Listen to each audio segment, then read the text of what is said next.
Alright, y'all, so basically, I just got out of jail, so I'm just going to show you what I did while I was in there. Made the time go by faster.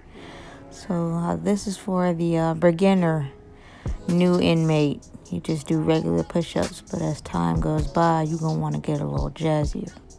So what I did, I put my feet up on my cot, and I call this right here the elevated standard push-up. It's really just putting your feet up on the cot and trying to, be a little different. I got another one where I was like, all right, now I'm over that one. So I decided to come up and touch each shoulder. Make that little noise as I do it too. Make me feel like I'm getting bigger by the second. So I did that 5,000 times. Now I do it 5,000 more. Alright, back to business. Alright, now this one, what you really got to do is you make a little heart on the ground.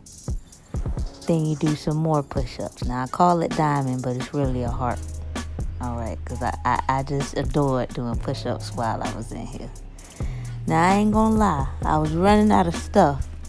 So I said, why not combine the heart push-ups with the elevated push-up? So I put my feet back on my bottom bunk. And I did some more, but you got to keep the heart on the ground. You can't change your hands around. Alright? Now, I was like, dang, I done did 5,000 of those. What can I do now? And my cellmate was like, why don't you put your arms farther apart? So we called this one the wide push-up. You grab the whole room.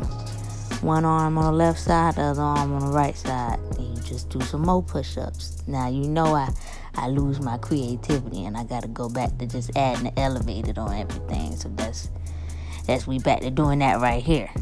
The elevated wide push-ups. 5,000. Nothing less. All right.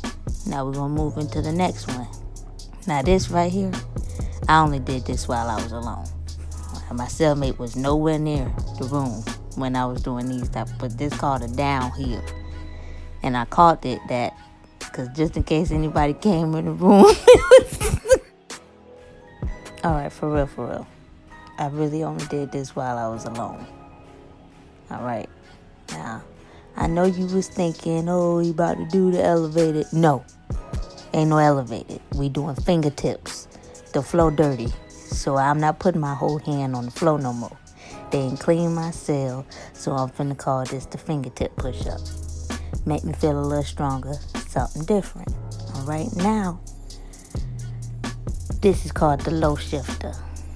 Now, whenever I had some old clothes on and my cell got a little dirtier, I decided to clean it with what I was wearing. So I killed two birds with one stone. I drag my chest across the ground, pick a little bit of the dirt up, then I do a few push-ups in between. All right. Now this one was a little more complicated. It's called the cycled hand push-up. Now, you got to put your arms in this weird boat twisted out position, and it really make you do the push-ups much faster because it hurt. So I had to put them things back normal because that thing right there was just too much for me. And this wasn't my most favorite push-up, but I was trying to do something different. All right. So now we're going to move on to the next one. Now this one is called the knuckle push-ups. The knuckle push-ups is really when you really don't want to touch that ground in your cell. Like, you really don't want to touch it. So you put the black hands, the knuckles on the ground, and you push up from there. Now, they may bleed, but you trying to get buff. You ain't worried about your fingers. So you put them knuckles on the ground and you do them push-ups, all right? Now, this one, this is like you over-exasperated, about to pass out, elbows trembling, paused push-ups. And I call it that because I was tired in the mug by the time I got down to this one. So I had to take long breaks in between each push-up. Then I mysteriously found the energy to do it back fast, but I needed them breaks. So I called it my paused push-ups, all right? You need that pause, you go ahead and take it. Or you going to collapse to that ground. And I'm serious. It's happening. Now I'm stuck. Oh, came back up. All right, now this one took some real creativity, all right? I had 2 hands. But I said, you know what?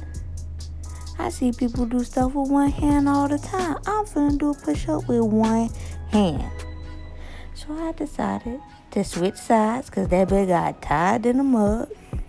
So you're going to do like 5 a piece of these. But hey, it's something different. You ain't got to keep doing the same old push-ups. So you do about 5 or 10 on each side. Then you switch. Now this right here, I was just too creative. Front 1 hand push-up, that ain't no joke. I had to hold on to my bottom bump and the ground while keeping my balance and trying to get buff. Now, this my least favorite right here. This one was way too much, but it made the cut somehow, some way. So you don't try it at home, but if you do, it ain't my business. All right, now, I call this one the scorpion push-up. Now, don't ask me why. I just decided to call it a weird name because I didn't know what else to call it. And I honestly got tired of doing it. So, yeah, I think karate chop push-up would work better, but we're going to stick with scorpion just for the sake of this video, all right? Now, here we have the undergate. Okay. My bad. The under the gate. Like if you running from the police and you gotta slide under the gate, or if you deep stroking a girl, you gotta take her down. Yeah, that's another one. All right, thanks for watching. Like, comment, subscribe.